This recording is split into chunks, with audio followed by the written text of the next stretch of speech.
There's an idea about discipline that quietly poisons almost every attempt we make at being consistent. It's an idea that sounds completely reasonable, it's what we've all been taught, and yet it's deeply, fundamentally misleading. The idea is this, that discipline means forcing yourself to act. When you think of a disciplined person, what image comes to mind? Probably someone gritting their teeth, pushing through immense resistance, saying no to every impulse. Someone who is constantly, repeatedly doing the hard thing. But think about that for a second. If discipline was really just about force, if it was just about willpower, then the most disciplined people in the world would be living in a state of constant, exhausting struggle. They would be the most tired people you know. But they're not. And that simple observation tells us that we've been misunderstanding something critical. Here is the single biggest misconception about discipline, that it depends on your inner strength. In reality, true, lasting discipline depends on your outer design. Think about it. Force is expensive. It burns through your limited daily supply of energy. It's a finite resource. You can't just keep pushing harder forever. It doesn't scale over time. Design, on the other hand, is about removing the friction before you even need to apply force.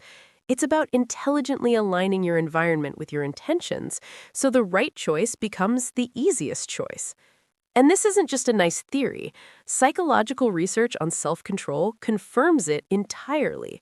Studies have found that the people who appeared to be masters of discipline aren't actually exerting more effort than the rest of us. The secret is that they experience fewer temptations. They face fewer internal conflicts. They aren't constantly negotiating with themselves because they've already made the decision long before the moment of choice arrives. Their environment, their routines, and the rules they've set for themselves, that's what's doing most of the work. This is the very reason why so many of our best-laid plans fail.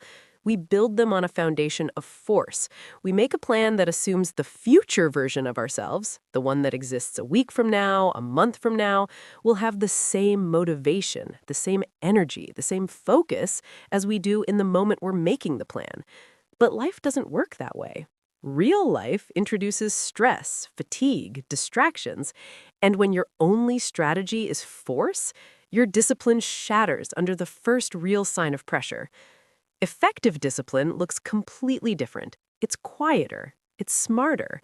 It's a system designed to minimize the need for effort in the first place. It relies on structure, not strength, like having a dedicated workspace that automatically puts you in the mood for focus. It relies on defaults, not decisions, like laying out your gym clothes the night before, making the choice to go a foregone conclusion. And it relies on preparation, not resistance, like having healthy meals ready to go, so you don't have to fight the temptation of takeout. The goal isn't to get better at winning the daily battles against yourself. The goal is to design a life where those battles become unnecessary.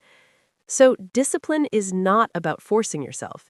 It's not about being tougher or stronger. It's about setting things up correctly from the start.